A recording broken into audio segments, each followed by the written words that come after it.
Welcome back to the seven wills channel. So last క్లాస్లో మనం residential స్టాటస్లో రెసిడెంటా నాన్ రెసిడెంటా డిసైడ్ చేసాము.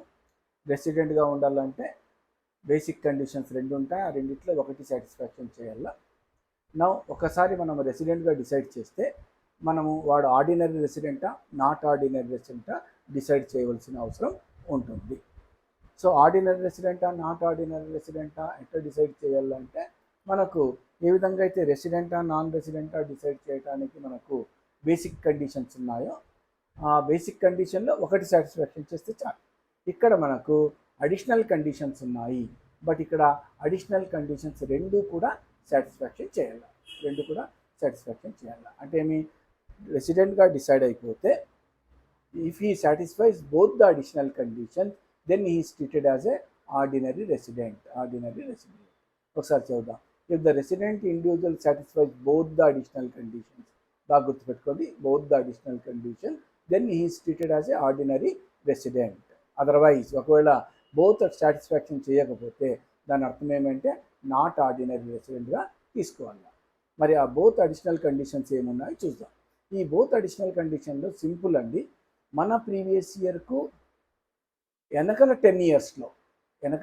10 ఇయర్స్లో 2 ఇయర్స్ యాజ్ ఎ రెసిడెంట్గా ఉండాలి.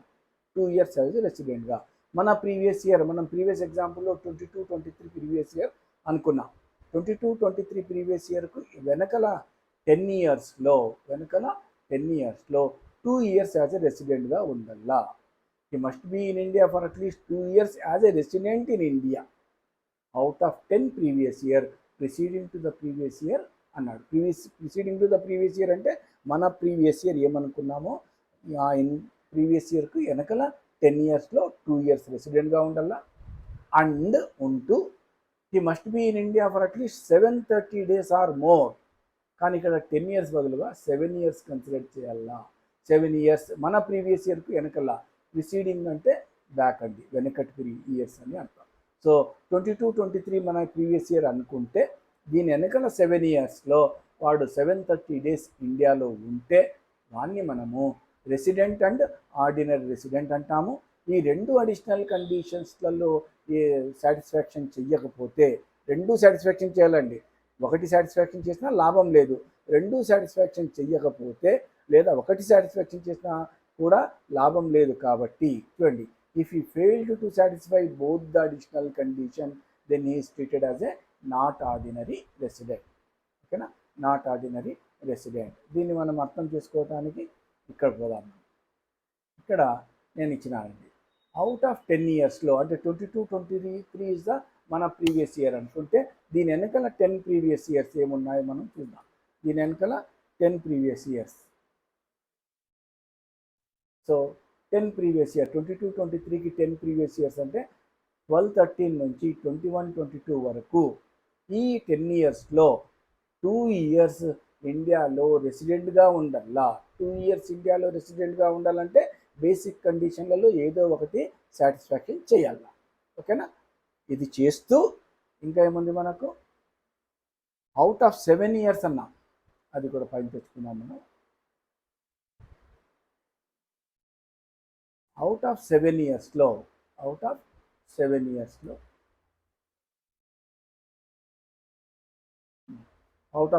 మళ్ళీ మన ప్రీవియస్ ఇయర్ ఏది 22-23. అవుట్ ఆఫ్ 22-23 ప్రీవియస్ ఇయర్ నుంచి 7 ఇయర్స్లో అంటే వెనకల 2015 and 16 నుంచి 2021-22 వరకు 730 days ఇండియాలో ఉండాలా. 730 days ఇండియాలో ఉండాలా. Then he is treated as a resident and ordinary resident. Otherwise he is treated as a resident but not ordinary resident అండి. ఓకేనా, మళ్ళీ చెప్తున్నాను నేను, ఈ 22-23 అనేది మనం అర్థం చేసుకోవడానికి తీసుకున్నాను. ఒకవేళ ఇక్కడ 21-22 ఉంటే కన్నా 21-22కు వెనకల 4 ఇయర్స్, ఇక్కడ 21-22కు వెనకల 10 ఇయర్స్, ఇక్కడ 21-22కు వెనకల 7 ఇయర్స్.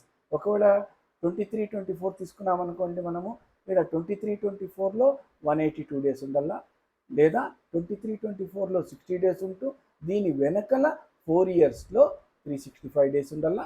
ఇక్కడ కూడా అంతే, 23-24 తీసుకుంటే 23-24కు వెనకల 4 ఇయర్స్లో 2 ఇయర్స్ ఉండాలా. అండ్ ఈడ కూడా 23-24లో వెనుకల 4 ఇయర్స్లో 730 days ఉండల్లా. So this is about the residential status of individual అండి.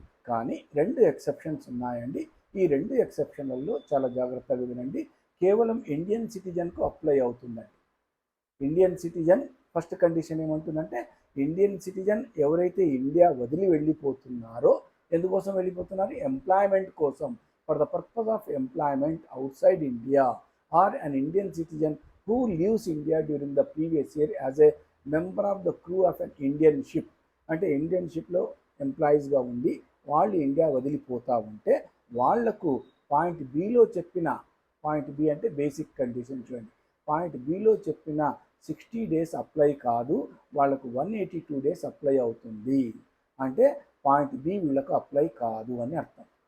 పాయింట్ బి వీళ్ళకు అప్లై కాదు. ఇన్స్టెడ్ ఆఫ్ 60 days అంటే పాయింట్ 1 అప్లై అవుతుంది. ఎందుకంటే 182 days ఉంటే చాలు. అదేవిధంగా ఇది చెప్పేటప్పుడు ఏమన్నాడు? లీవ్స్ అన్నాడు చూడండి, ఇండియా వదిలిపోయేటప్పుడు.